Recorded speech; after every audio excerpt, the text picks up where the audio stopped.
Since he first signed an exclusive deal with DC Comics in 2017, Brian Michael Bendis has been a bit of a lightning rod. People either love his work or hate it, and it's created a lot more controversy than I think DC or really anyone was expecting.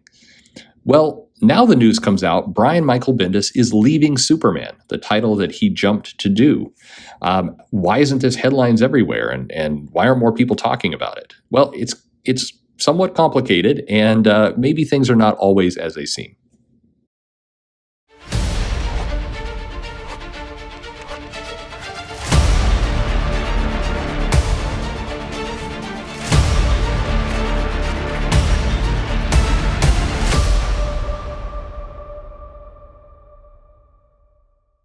Hey, everybody, this is Perch. The news broke, and I had a bunch of people kind of mail me with growing volume through the weekend that Brian Michael Bendis is leaving Superman.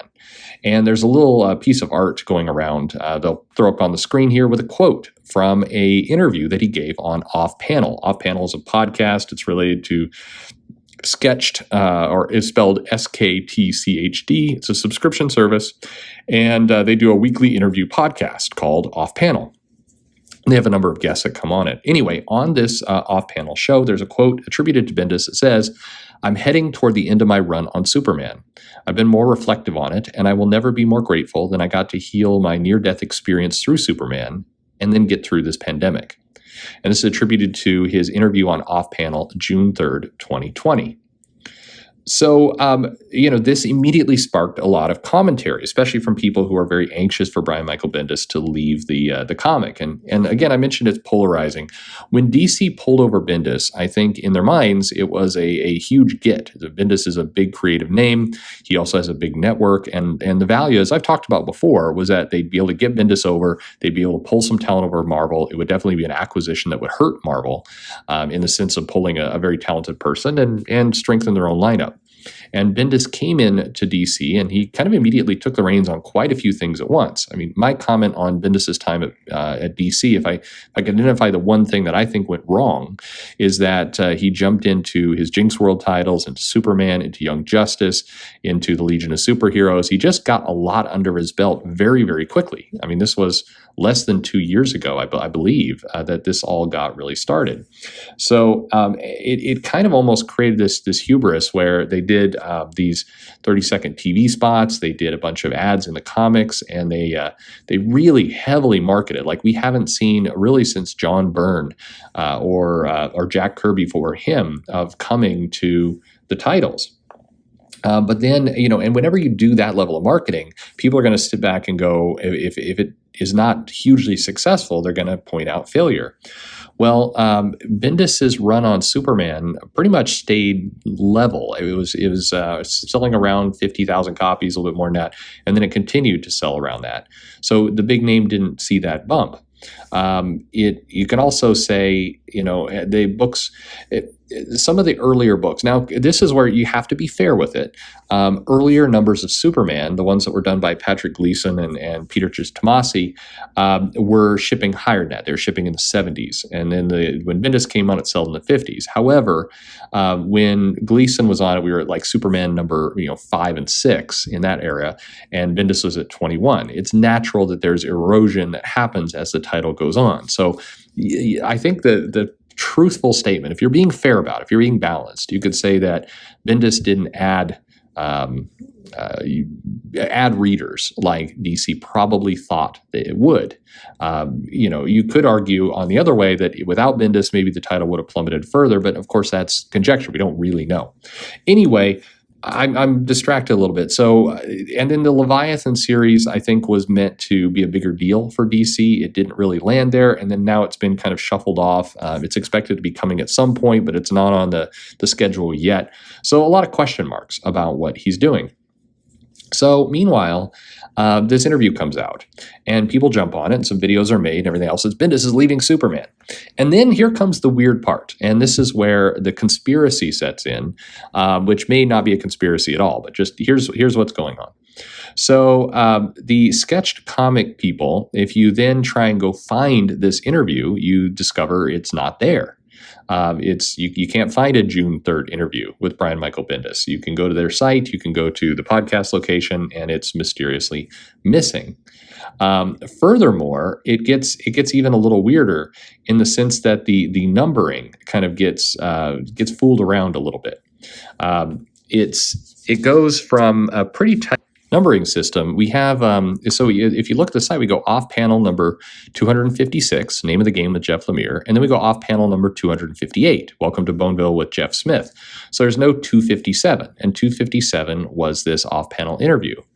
And then so if you go and you then search in Google and you search under this episode 257 with Bendis, you see signs of it. But then you see the posts are deleted, and not just on off panel, but on places like Reddit as well. The posts have been removed.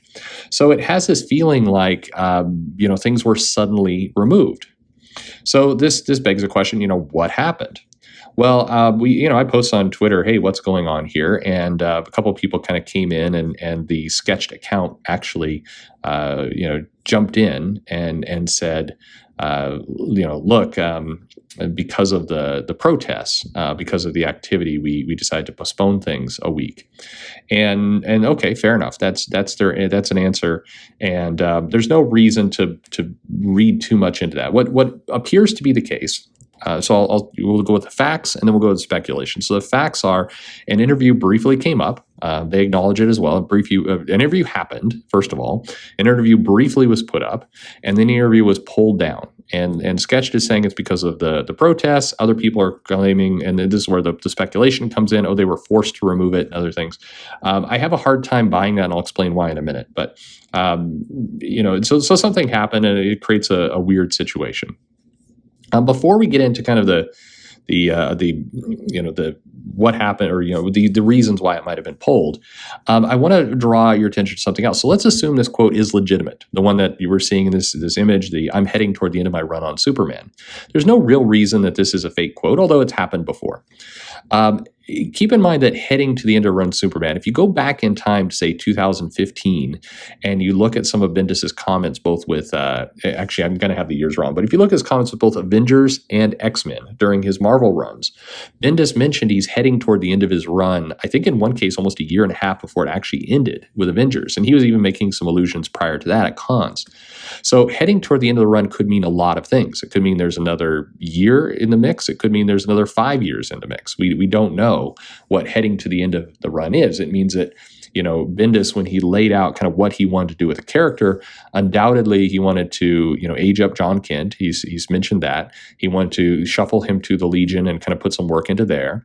He also wanted to reveal Superman's identity, kind of, break that and do some more things with Lois and explore those dynamics, do some things with Superman's father. So there's a number of steps. And so what we're most likely seeing is that we've got at least 2 more steps to go. I don't think his end of Superman is imminent. Now, it's possible that some plans were accelerated by nature of death metal ending and whatever shuffling is happening now with the company and where Bendis is going. It's possible that Bendis was, we know that Bendis was at least working on some things for Generation 5, and maybe those plans have changed, so Bendis is shuffling to do something else. So we don't know exactly what's going on, but before people get too excited of, in the next 2 to 3 months, Bendis is off the title. If you happen to hate Bendis, I wouldn't get too excited just yet. Heading toward the end of his run could mean quite a few more issues are still in the bank. Now, to address one more thing, and this is, I want to preface this by saying it's rampant speculation.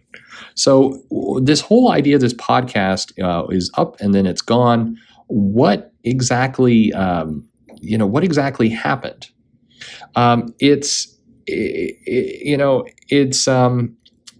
I think that, first of all, I want to take it on face value. The comment that came down was that both Bendis and the interviewers agreed to not put it up and pause it. And they could have done this for just purely altruistic reasons. They didn't want to get the interview up. It could also be because they didn't want it to be drowned out with attention. If you're running a YouTube channel or a podcast channel, you're getting less attraction right now on a lot of things because of the national news and other things. So just for either business or ethics, whatever you choose, and there's no judgment call either way, it would make sense if there was a pause that was decided. Other people are speculating, DC might have said, hey, you revealed something we don't want you to reveal. It's possible. Definitely, I've done interviews where that we get it done, and then I always give it to the person I interview to check on it first. I think that's a matter of courtesy, and sometimes something slipped out that the person didn't want public, and that's 100% fair. I have no issues with making those edits, and it's possible something like that happened here, that there was just some maybe innocuous thing, but maybe it revealed a spoiler, or it was information that shouldn't have gotten out there. It's possible. I find that a little. I mean, if the juiciest thing in that interview is what we've seen, Bendis saying his run is coming to an end, I don't think that would be the reason for the whole thing to get pulled. It's just unlikely. I think that it's. The only awkward thing around here, and this is what I just don't, why this gap, why the next episode, the Jeff Smith episode, why that's still up. That's just weird. But I'm not one to cast stones. I've got lots of weird things in my shows and what I do. So there you go. So here's the news. If we summarize it, too long, didn't read, but you already got to this point anyway. Bendis is going to leave Superman at some point in the future. Maybe the near future, maybe the far future. The history would tell us it's probably more toward the far future. This whole podcast had kind of sparked all this drama and everything else. Maybe there's a deeper conspiracy behind it. More than likely, it's just things happened and things got out of order, and mistakes are made all the time. And I say it again from the perspective of I make mistakes all the time. So, something getting released by accident, sure. I mean, I did a whole video where the audio track was mixed up, and I had to go replace that. So, I mean, these things happen, and so people should at least take a wait and see kind of attitude. Eventually, it sounds like within the next 7 days or so, this interview will probably go out, and then we'll listen to it for ourselves. But if you listen to the DC Nation videos and some other things, Bendis clearly has other DC plans. So for people who are also speculating that he's about to be run out of DC on a rail, don't hold your breath. I don't think any of that's coming. But what do you think? Does this help? Were you interested in this whole controversy, or excited to see Bendis continue Superman or leave Superman? Leave me a comment below. Let me know your thoughts. A shout out and thanks to Wes, who also pointed my attention to this story and kind of what's going on. I tried to sort through the details best I can. I'm sure in the next week there'll be more to talk about as this interview actually drops, and look forward to hearing what he has to say and others on the topic. Subscribe if you haven't already. Follow me on Twitter or Facebook at Comic Perch, and thanks for listening.